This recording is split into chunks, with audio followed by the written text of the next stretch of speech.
Hello friends, എല്ലാവർക്കും അർച്ചന ചേച്ചി LLBയുടെ latest episode റിവ്യൂയിലേക്ക് സ്വാഗതം. അങ്ങനെ അർച്ചന CIയോട് പറയുകയാണ്, ഇങ്ങനെയുള്ള കുറ്റകൃത്യങ്ങൾ തടയേണ്ടത് പോലീസിന്റെ ജോലിയാണെന്ന് പറയുമ്പോൾ പോലീസ് തിരിച്ചു പറയുകയാണ്, പോലീസിന്റെ ജോലിയെക്കുറിച്ച് നീ എന്നെ പഠിപ്പിക്കാനോ ചോദിക്കുകയാണ്. അപ്പോൾ അർച്ചന പറയണ, അല്ല, മേഡത്തിന്റെ ഈ നിസ്സംഗത കണ്ട് ഞാൻ പറഞ്ഞു പോയതാ എന്ന് പറയുന്നു. അപ്പോൾ CI പറയുകയാണ്, മാനഭംഗത്തിന് ഇരയായെന്നാണ് ഡോക്ടർ പറയുന്നത്. ഇന്നലെ നടന്ന വിവരങ്ങൾ ഗീതവും വിശദീകരിച്ചു. എന്നാൽ ഇത് തന്നെയാണോ സത്യമെന്ന് തെളിയിക്കേണ്ടതാണ്. ഇങ്ങനെയുള്ള പല കേസുകളും മറ്റു പല കേസുകളായിട്ട് ചുരുളഴിഞ്ഞിട്ടുണ്ട്. ഇങ്ങനെ അന്വേഷിക്കണമെന്ന് എനിക്കറിയാം, നീ എന്നെ പഠിപ്പിക്കണ്ടെന്ന് അർച്ചനയോട് CI പറയുകയാണ്. ഡ്രസ്സ് തപ്പിപ്പിടിച്ച് ഗീതുവിൻ്റെ ഹസ്ബൻഡിനെ കാണാൻ പോയിട്ട് വല്ല കാര്യം ഉണ്ടായോ എന്ന് CI ചോദിക്കുമ്പോൾ അർച്ചന പറയുകയാണ്, അതിലെനിക്ക് കുഴപ്പമൊന്നുമില്ല, പക്ഷെ ഒരിക്കലും ഞാൻ ഇനി ഗീതുവിനെ കൈവിടില്ല എന്ന് ഓർപ്പിച്ചിട്ടുണ്ട് അർച്ചന പറയുന്നു. അപ്പോൾ CI പറയുകയാണ്, വീണ്ടും ഞാൻ പറയുകയാണ്, പോലീസിന്റെ ജോലി വക്കീൽ ചെയ്യണ്ടെന്ന്. അപ്പോൾ അർച്ചന പറയാണ്, വക്കീലിന്റെ ജോലി വക്കീലിന് ചെയ്യാലോ, സ്വന്തം കൂടപ്പിറപ്പാണെന്ന് കരുതി ഗീതുവിന് വേണ്ടി ഞാൻ ഈ കേസ് ഏറ്റെടുത്ത് നടത്താൻ പോവുകയാണെന്ന് അർച്ചന പറയുന്നു. ഇതിന് തടസ്സമൊന്നുമില്ലല്ലോ എന്ന് അർച്ചന CIയോട് ചോദിക്കുമ്പോൾ CI പറയാണ്, എന്ത് തടസ്സം, നിങ്ങൾ നടത്തിക്കൂ എന്ന് പറയുന്നു. എന്നിട്ട് അർച്ചന ഗീതുവിനെ കാണാൻ വേണ്ടി പോവാൻ നിൽക്കുമ്പോഴാണ് CI ചോദിക്കുന്നത് എങ്ങോട്ടാ എന്ന്. ഞാൻ ഗീതുവിനെ കാണാനാണ് പോകുന്നത് എന്ന് അർച്ചന പറയുമ്പോൾ CI പറയാണ്, ഞാനും വരുന്നുണ്ട് എന്ന് പറയുന്നു. അപ്പോൾ അർച്ചന പറയാണ്, ദയവ് ചെയ്ത് ഇവൻ്റെ ആ സംഭവത്തിലുണ്ടായ വീഡിയോ സോഷ്യൽ മീഡിയയിലെല്ലാം വന്നത് അവളോട് ഇപ്പം പറയരുത് എന്ന് പറയുമ്പോൾ CI പറയാണ്, ആലോചിക്കട്ടെ എന്ന്. എന്നിട്ട് അവർ രണ്ടുപേരും കൂടിയിട്ട് ഗീതുവിനെ കാണാൻ വേണ്ടി പോവുകയാണ്. അർച്ചനയെ കണ്ടതും ഗീതു ചോദിക്കുകയാണ്, രാജീവേട്ടൻ എന്നെ കാണാൻ വന്നിട്ടുണ്ടോ എന്ന് ചോദിക്കുന്നു. അപ്പോൾ അർച്ചന ഒന്നും മിണ്ടുന്നില്ല. CI പറയാണ്, അയാൾ വന്നിട്ടില്ല എന്ന്. അപ്പോൾ ഗീതു, അതെന്താ രാജീവേട്ടൻ എന്നെ കാണാൻ വരാത്തതെന്ന് ചോദിക്കുമ്പോൾ CI പറയുകയാണ്, അയാൾ വരില്ല, നിന്നെ കാണണ്ട എന്നാണ് അയാൾ പറഞ്ഞത് എന്ന് പറയുമ്പോൾ ഗീതു ആകെ പൊട്ടിക്കരയാണ്. ഇനി ഞാൻ ജീവിക്കില്ല, ഇനി ഞാൻ ആർക്ക് വേണ്ടിയാണ് ജീവിക്കുന്നത് എന്ന് പറഞ്ഞതിൽ നിന്നും എഴുന്നേൽക്കാൻ നിൽക്കുകയാണ്. അപ്പോൾ അർച്ചന, ഗീതു, നീ ഇതെന്താ ചെയ്യുന്നത്, ഇവിടെ കിടക്ക്, എന്തിനെങ്ങനെ കരയണ്ട, ചെയ്യേണ്ടതും ശിക്ഷ അനുഭവിക്കേണ്ടതും തെറ്റ് ചെയ്തവരാണ്, നീ ഇങ്ങനെ കരയരുത്, ധൈര്യത്തോടെ എല്ലാം ഏറ്റെടുക്കണം, നിനക്ക് വേണ്ടി ഞാനുണ്ട് കൂടെ, നീ എൻ്റെ സ്വന്തം അനിയത്തിയാണെന്ന പരിഗണനയിൽ ഞാൻ നിൽക്കും മുന്നിൽ, നീ ധൈര്യത്തോടെ ഇരിക്കുക എന്ന് പറഞ്ഞിട്ട് അർച്ചന ഗീതുവിനെ ആശ്വസിപ്പിക്കുകയാണ്. അതിനുശേഷം അർച്ചനയും ജഗദീഷ് വക്കീലും കൂടി സംസാരിക്കുകയാണ്. ജഗദീഷ് വക്കീൽ പറയുകയാണ്, ഇതൊന്നും എനിക്ക് വിശ്വസിക്കാൻ പറ്റുന്നില്ല, എന്നാലും ഇങ്ങനെയുണ്ടോ ആൾക്കാർ, ആ രാജീവ് എന്താണ് ഇങ്ങനെ, അമ്മായിമ്മ പോട്ടെ, എന്നാൽ രാജീവിന് എങ്ങനെ ഇതൊക്കെ പറയാൻ തോന്നി, ഇങ്ങനെയുണ്ടോ ആൾക്കാർ എന്ന് പറയുമ്പോൾ അർച്ചന പറയുകയാണ്, ഇങ്ങനെയുള്ള ആൾക്കാരും ഇപ്പോൾ ഉണ്ടെന്ന് ഈ സംഭവത്തിലൂടെ മനസ്സിലായില്ലേ, മേലും ഗീതുവിൻ്റെ ഈ കേസ് ഞാൻ ഏറ്റെടുക്കാൻ തീരുമാനിച്ചു, എന്നേക്കാൾ എക്സ്പീരിയൻസ് ഉള്ള വക്കീൽ എന്ന നിലയ്ക്ക് ജഗദീഷിനെ എന്നെ സഹായിക്കാൻ പറ്റുമെന്ന് അർച്ചന ചോദിക്കുന്നു. അപ്പോൾ ജഗദീഷ് വക്കീൽ പറയുകയാണ്, അതിനെന്താ, ഈ കേസിന് വേണ്ട എല്ലാ പിന്തുണയും ഞാൻ വാഗ്ദാനം ചെയ്യുന്നു. ജഗദീഷ് വക്കീൽ പറയുകയാണ്, എന്നാൽ ഇതെല്ലാം ഒളിഞ്ഞു കേട്ടുകൊണ്ട് നിൽക്കുകയാണ് വിജയ് ശങ്കറിന്റെ അസിസ്റ്റന്റ് വക്കീല്. അതിനുശേഷം ആ അസിസ്റ്റന്റ് വക്കീല് വിജയ് ശങ്കറിനോട് പോയി കേട്ട കാര്യങ്ങളെല്ലാം പറഞ്ഞു കൊടുക്കുന്നു. അപ്പോൾ വിജയ് ശങ്കർ പറയാണ്, നേരെ ചൊവ്വേ നല്ലൊരു കേസ് അയാൾ ജയിച്ചിട്ടില്ല, എന്നിട്ടാണോ അർച്ചനയുടെ ഉപദേഷ്ടാവ് ആവുന്നത് എന്ന് ചോദിക്കുന്നു. ഒറ്റ കാരണം കൊണ്ട് അർച്ചന ആ കേസ് തോൽക്കുമെന്ന് പറയുമ്പോൾ അസിസ്റ്റന്റ് വക്കീൽ പറയുകയാണ്, അങ്ങനെ നിസ്സാരമായി കാണണ്ട സാർ, ജഗദീഷ് വക്കീൽ എങ്ങനെയോ ആയിക്കോട്ടെ, പക്ഷേ അർച്ചന വക്കീൽ ഇങ്ങനെ അണ്ടർഎസ്റ്റിമേറ്റ് ചെയ്യരുത്, അത് നമുക്ക് തന്നെയാണ് ബാധിക്കുക എന്ന് പറയുന്നു. ജയശങ്കർ പറയുകയാണ്, രവികുമാർ എന്തായാലും ഒരു കാര്യം ചെയ്യേ, അവൾ എന്ത് കേസാണ് നടത്താൻ പോകുന്നത് എന്ന് അന്വേഷിക്കുക എന്ന് പറയുന്നു. അപ്പോൾ ആ വക്കീൽ ശരി എന്ന് പറഞ്ഞിട്ട് പോവുകയാണ്. അപ്പോഴാണ് വിജയശങ്കറിന്റെ ഫോണിലേക്ക് ഗീതുവിന്റെ റേപ്പ് കേസിലെ അക്ഷയ് എന്ന ചെറുപ്പക്കാരന്റെ അച്ഛൻ വിളിക്കുന്നത്. ഫോൺ അറ്റൻഡ് ചെയ്ത് പറയൂ GK എന്ന് വിജയശങ്കർ പറയുകയാണ്. അപ്പോൾ അക്ഷയുടെ അച്ഛൻ പറയുകയാണ്, ഞാനൊരു കേസിന്റെ കാര്യം ഏൽപ്പിച്ചിരുന്നില്ലേ എന്ന് ചോദിക്കുമ്പോൾ, അക്ഷയുമായിട്ട് ബന്ധപ്പെട്ട കേസല്ലേ എന്ന് ചോദിക്കുമ്പോൾ GK പറയണം, അതെ, അതുമായി നമുക്ക് ഒന്ന് നേരിട്ട് സംസാരിക്കണം, വിജയശങ്കർ എൻ്റെ വീട്ടിലേക്ക് വരണമെന്ന് പറഞ്ഞിട്ട് കോള് കട്ട് ചെയ്യുകയാണ്. അതിനുശേഷം വിജയശങ്കർ അക്ഷയുടെ വീട്ടിലേക്ക് പോവുകയാണ്.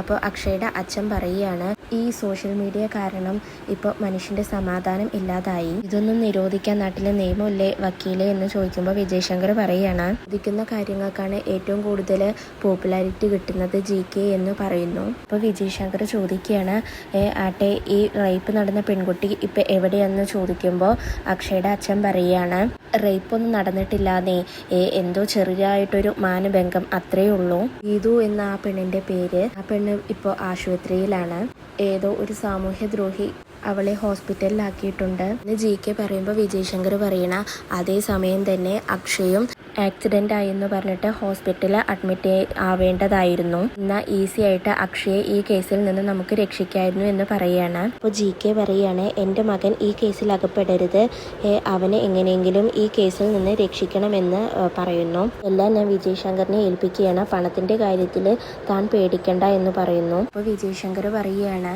ഹോസ്പിറ്റലിൽ അഡ്മിറ്റ് ആയതിനാൽ എന്തായാലും കേസുണ്ടാവും, എങ്ങനെയെങ്കിലും നമുക്ക് അക്ഷയെ ഇതിൽ നിന്നും ഒഴിവാക്കണം. ഇതിൻ്റെ കാര്യത്തിൽ എനിക്ക് പേടിയൊന്നുമില്ല, ഞാൻ അവനെ രക്ഷിക്കാമെന്ന് പറയുകയാണ് വിജയ് ശങ്കർ. അപ്പോൾ GK പറയാണ് എനിക്കെൻ്റെ മകനെ ഈ കേസിൽ നിന്നും രക്ഷിക്കണം, അതിന് വക്കീൽ എന്നെ സഹായിക്കണം, എനിക്ക് ഉറപ്പ് കിട്ടണം എന്ന് പറയുമ്പോൾ വിജയ് ശങ്കർ രക്ഷിക്കും, ഞാൻ പ്രോമിസ് തരുന്നു എന്ന് പറഞ്ഞിട്ട് GKക്ക് കൈ കൊടുത്ത് പ്രോമിസ് നൽകുകയാണ്.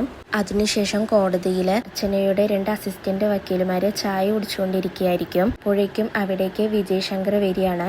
വിജയ് ശങ്കർ വന്നിട്ട് അവരോട് ചോദിക്കുകയാണ് കേസില്ല, വക്കീലിൻ്റെ ഫീസില്ല, അസിസ്റ്റന്മാർ എന്തു പറയുന്നു എന്ന് ചോദിക്കുമ്പോൾ അതിൽ ഒരു വക്കീൽ പറയുകയാണ് ആര് പറഞ്ഞു അർച്ചന വക്കീലിന് കേസുകളൊന്നുമില്ലെന്ന്, അർച്ചന വക്കീലിനെ അന്വേഷിച്ചിട്ട് കുറേ കേസുകൾ വരുന്നുണ്ട്, അർച്ചന വക്കീൽ പടിപടിയായി കയറിക്കൊണ്ടിരിക്കുകയാണെന്ന് പറയുമ്പോൾ വിജയ് ശങ്കർ പറയുകയാണ് എന്തെങ്കിലും പോക്കറ്റടി കേസുകളായിരിക്കും എന്ന് പറയുമ്പോൾ അർച്ചനയുടെ അസിസ്റ്റന്റ് വക്കീലുമാർ പറയുകയാണ് സാറ് കളിയാക്കൊന്നും വേണ്ട, സെൻസേഷണലായി പോകുന്ന ഒരു പീഡന കേസ് അർച്ചന വക്കീലാണ് ഏറ്റെടുത്തിരിക്കുന്നത്. അപ്പോൾ വിജയ് ശങ്കർ ചോദിക്കുകയാണ് അതേത് കേസാ എന്ന്. അപ്പോൾ അതിലൊരു വക്കീൽ പറയുകയാണ് 2-3 ചെറുപ്പക്കാർ ഗീതു എന്ന ഒരു പെൺകുട്ടിയെ മാനഭംഗപ്പെടുത്തിയില്ലേ, ആ കേസ് അർച്ചന വക്കീലാണ് അന്വേഷിക്കുന്നത്. ഇത് കേൾക്കുന്ന വിജയ് ശങ്കർ ഷോക്കാവുന്നുണ്ട്. അതിനുശേഷം മനസ്സിൽ ചിന്തിക്കുകയാണ് അപ്പോൾ എൻ്റെ എതിർപക്ഷം അർച്ചനയാണല്ലേ എന്ന്. അതിനുശേഷം വിജയ് ശങ്കർ അർച്ചനയെ കാണാൻ പോവുകയാണ്. വിജയ് ശങ്കർ അർച്ചനയോട് പറയുകയാണ് അബദ്ധത്തിൽ നീ LLB ജയിച്ചപ്പോൾ നാട്ടുകാരെല്ലാം നിനക്ക് സ്വീകരണം തന്നു, അതേ നാട്ടുകാരെന്നെ നീ കേസുകളെല്ലാം തോൽക്കുമ്പോൾ നിനക്ക് പൊങ്കാലയിടും. ഗീതു എന്ന കുട്ടിയുടെ കേസ് നീയാണ് ഏറ്റെടുക്കാൻ പോകുന്നതെന്ന് അറിഞ്ഞു, നീ അതിൽ തോൽക്കും എന്ന് വിജയ് ശങ്കർ പറയുകയാണ്. അപ്പോൾ അർച്ചന പറയുകയാണ് ക്രൂരമായി ആക്രമിക്കപ്പെട്ട ആ പെൺകുട്ടിക്ക് നീതി കിട്ടണം, അതാണ് എൻ്റെ ലക്ഷ്യമെന്ന് പറയുന്നു. അപ്പോൾ വിജയ് ശങ്കർ ചോദിക്കുകയാണ് നിന്നെ ആ കേസ് ഏൽപ്പിച്ചത് അവളാണോ അതോ ആ കുട്ടിയുടെ വീട്ടുകാരാണോ എന്ന് ചോദിക്കുമ്പോൾ അർച്ചന പറയാണ് ഞാൻ സ്വയം ആ കേസ് ഏറ്റെടുത്തതാണ് എന്ന് പറയുമ്പോൾ വിജയ് ശങ്കർ പറയുന്നു എങ്കിൽ നീ ആ കേസ് സ്വയം ഒഴിയുന്നതാണ് നല്ലത്, ഇല്ലെങ്കിൽ നീ ആ കേസിൽ തോൽക്കുമെന്ന് പറയുന്നു. അപ്പോൾ അർച്ചന പറയുകയാണ് ഒന്ന് നിന്നെ, നിങ്ങൾ എൻ്റെ വെൽവിഷർ അല്ല, എനിക്ക് നന്മയുണ്ടാവണമെന്നും നിങ്ങൾ ചിന്തിക്കുകയല്ല, എവിടെയും ഞാൻ തോൽക്കണമെന്ന ആഗ്രഹമേ നിങ്ങൾക്ക് ഉണ്ടാവുള്ളൂ, അതിനുവേണ്ടി നിങ്ങൾ പ്രാർത്ഥിക്കുള്ളൂ. ഇപ്പോൾ ഇവിടെ എന്നെ തടഞ്ഞു നിർത്തി ഈ കേസിൽ നിന്ന് പിന്മാറണം എന്ന് പറയുന്നുണ്ടെങ്കിൽ അതിൻ്റെ പിന്നിൽ എന്തോ ഒരു ഗൂഢലക്ഷ്യമുണ്ട്. അച്ഛനെ ഏത് കേസ് ഏറ്റെടുക്കണം ഏത് കേസ് ഏറ്റെടുക്കരുത് എന്ന് പറയാനൊന്നും നിങ്ങൾക്ക് ആരും അധികാരം തന്നിട്ടില്ല, അതിനുള്ള അവകാശവുമില്ല നിങ്ങൾക്ക്. ഗീതുവിൻ്റെ കേസ് ഏറ്റെടുക്കരുത് എന്ന് നിങ്ങൾ പറഞ്ഞില്ലേ, ആ ഒരു ഒറ്റ കാരണം കൊണ്ട് കൂടുതൽ ആവേശത്തോടെ ഞാൻ ഈ കേസ് കൊണ്ട് മുന്നോട്ട് പോകും, കേട്ടോ അഡ്വക്കേറ്റ് വിജയ് ശങ്കർ എന്ന് പറഞ്ഞിട്ട് അർച്ചന അവിടെ നിന്ന് പോവുകയാണ്. അതിനുശേഷം ഗീതുവിൻ്റെ സംഭവത്തെക്കുറിച്ച് അറിയാനായിട്ട് മീഡിയക്കാർ ഹോസ്പിറ്റലിൽ എത്തിയിരിക്കുകയാണ്. മീഡിയക്കാർ ഡോക്ടറെ കാണാൻ വെയിറ്റ് ചെയ്ത് നിൽക്കുമ്പോഴാണ് അങ്ങോട്ടേക്ക് അർച്ചന വരുന്നത്. അർച്ചനയോട് മീഡിയക്കാർ ഞങ്ങൾക്ക് ആ പെൺകുട്ടി ഒന്ന് കാണണം, എന്താ സംഭവമെന്ന് ചോദിച്ചറിയണമെന്ന് പറയുമ്പോൾ അർച്ചന പറയുകയാണ് ഇപ്പോഴും ആ കുട്ടി ആ ഷോക്കിൽ നിന്നും വിട്ടുമാറിയിട്ടില്ല, അതുകൊണ്ട് നിങ്ങൾക്ക് ഇപ്പോൾ ആ കുട്ടീനെ കാണാൻ പറ്റില്ലെന്ന് പറയുന്നു. സമൂഹത്തിന് മുന്നിൽ അതിജീവിതയുടെ മുഖമല്ല തുറന്നു കാണിക്കേണ്ടത്, കുറ്റവാളികളുടെ മുഖമാണ് കാണിക്കേണ്ടതെന്ന് അർച്ചന പറയുന്നു. ഗീതുവിനെ കാണാൻ വേണ്ടി നിങ്ങളിവിടെ കാത്തു നിൽക്കണമെന്നില്ല, ഞാൻ അതിന് സമ്മതിക്കില്ല എന്നും പറഞ്ഞിട്ട് അർച്ചന ഹോസ്പിറ്റലിനകത്തേക്ക് പോകുന്നു. അതിനുശേഷം അച്ചു ബൈക്കിൽ പോകുന്ന സമയത്ത് പെട്ടെന്ന് രുക്കു ബൈക്കിന് മുന്നിലേക്ക് ചാടുകയാണ്. പെട്ടെന്ന് ദേഷ്യം വന്നുകൊണ്ട് രുക്കു ഡാ എന്ന് വിളിക്കുന്നു.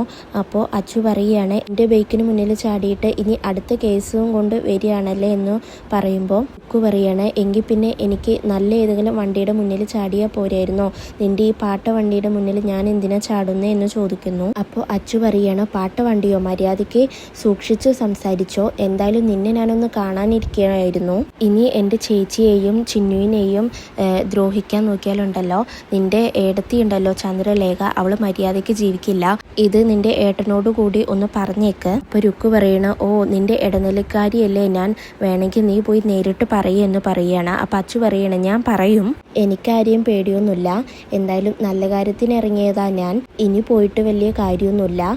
ശകുനം മുടക്കി എൻ്റെ മുന്നിൽ തന്നെ വന്നല്ലോ എന്ന് പറയുമ്പോൾ രുക്കു വേഗം തന്നെ അച്ചുവിൻ്റെ കയ്യിൽ കയറി പിടിക്കുന്നു. എന്നിട്ട് അച്ചുവിനോട് ചോദിക്കുകയാണ്, ശകുനം മുടക്കിയാണോ ഞാൻ ആണോ എന്ന് ചോദിക്കുമ്പോൾ അച്ചു അവിടെ ആരെങ്കിലും ഉണ്ടോ എന്ന് ചുറ്റിലും നോക്കുന്നു. അപ്പോൾ രുക്കു പറയുകയാണ്, എല്ലാവരും പോയി, ഇപ്പം ഇവിടെ ആരുമില്ല, നമ്മൾ മാത്രമേ ഉള്ളൂ, അതുകൊണ്ട് മറ്റുള്ളവരെ ബോധ്യപ്പെടുത്താനുള്ള ദേഷ്യമൊന്നും വേണ്ട എന്ന് പറയുന്നു. ഇത് കേൾക്കുന്ന അച്ചു പെട്ടെന്ന് ചിരിക്കുകയാണ്. അത് കണ്ടിട്ട് രുക്കുവിനും ചിരി വരുന്നു. എന്നിട്ട് അച്ചു രുക്കുവിൻ്റെ കയ്യിൽ പിടിക്കുകയാണ്. എന്നിട്ട് പറയുകയാണ്, വീട്ടുകാരുടെയും നാട്ടുകാരുടെയും മുന്നിൽ എത്ര കാലം ഇതിങ്ങനെ നീണ്ടുപോകും എന്ന് ചോദിക്കുമ്പോൾ രുക്കു പറയുകയാണ്, എൻ്റെ വലിയേട്ടനും നിന്റെ അർച്ചന ചേച്ചിയും തമ്മിലുള്ള ശത്രുത അവസാനിക്കുന്നത് വരെ എന്ന് പറയുമ്പോൾ അച്ചു പറയുകയാണ്, അത്രയും കാലം ഒന്നും എനിക്ക് ഇത് നീട്ടിക്കൊണ്ടു പോകാൻ വയ്യ, നമുക്ക് ഈ രഹസ്യം അങ്ങോട്ട് പൊട്ടിച്ചാലോ എന്ന് ചോദിക്കുമ്പോൾ രുക്കു പറയുകയാണ്, വേണ്ട, അത് ഇങ്ങനെ തന്നെ ഇരിക്കട്ടെ, കുറച്ചു കാലം കൂടി ഇങ്ങനെ പോട്ടെ എന്ന് പറയുമ്പോൾ അച്ചു പറയുകയാണ്, പക്ഷേ നിന്റെ അഭിനയം കുറച്ച് കൂടുന്നുണ്ട്, അന്ന് നീ എൻ്റെ കവിളിൽ തല്ലിയില്ല എന്ന് ചോദിക്കുമ്പോൾ രുക്കു പറയാണ്, സോറിടാ, അന്ന് സത്യേട്ടൻ എൻ്റെ കൂടെ ഉണ്ടായിരുന്നു, അതാണ് അങ്ങനെ ഉണ്ടായത് എന്ന് പറയുന്നു. അതിനുശേഷം അച്ചു രുക്കുവിനോട് ചോദിക്കുകയാണ്, അന്നത്തെ നായ്ക്കുറണപ്പൊടി എന്തായെന്ന്. അപ്പോഴാണ് രുക്കു അന്ന് രാത്രിയിലുണ്ടായ സംഭവങ്ങളെല്ലാം ഓർക്കുന്നത്. അന്ന് രാത്രിയിൽ വിജയശങ്കറിൻ്റെ വീട്ടിലേക്ക് അച്ചു പോകുമ്പോൾ രുക്കു അവിടെ ഒരു വടിയുമായിട്ട് നിൽക്കുന്നുണ്ടാവും. അച്ചു പെട്ടെന്ന് തന്നെ അപ്പോൾ പോക്കറ്റിൽ നിന്നും ഒരു പൊതി എടുത്തിട്ട് രുക്കുവിന് കൊടുക്കുകയാണ്. ഇതെന്താ എന്ന് രുക്കു ചോദിക്കുമ്പോൾ അവലൂസ് പൊടിയാണെന്നാണ് അച്ചു പറയുന്നത്. അച്ചു വേഗം തന്നെ ആ പാക്കറ്റ് തുറന്നിട്ട് അതിൽ നിന്ന് അവലൂസ് പൊടി എടുത്തിട്ട് രുക്കുവിന് വായിൽ വെച്ചു കൊടുക്കുകയാണ്. അതിനുശേഷം മുകുന്ദനാണെങ്കിൽ വിജയശങ്കറിൻ്റെ വീട്ടിന് മുന്നിൽ അച്ചുവിനെ കാണാതെ നിൽക്കുകയാണ്. രുക്കു അപ്പോൾ അച്ചുവിനോട് ചോദിക്കുകയാണ്, വിജയേട്ടനോട് പകരം വീട്ടണ്ടേ എന്ന്. അപ്പോൾ അച്ചു അറിയാണ്, മൂപ്പൻ്റെ അനിയത്തിയോട് ഞാൻ പകരം വീട്ടിക്കൊണ്ടിരിക്കുകയാണല്ലോ എന്ന് പറയുന്നു. അപ്പോൾ രുക്കു ഇരുന്ന് ചിരിക്കുകയാണ്. ഇത് കാണുന്ന അച്ചുവും ചിരിച്ചുകൊണ്ട് നിൽക്കുകയാണ്. ഇതോടുകൂടിയാണ് ഇന്നത്തെ എപ്പിസോഡ് അവസാനിക്കുന്നത്.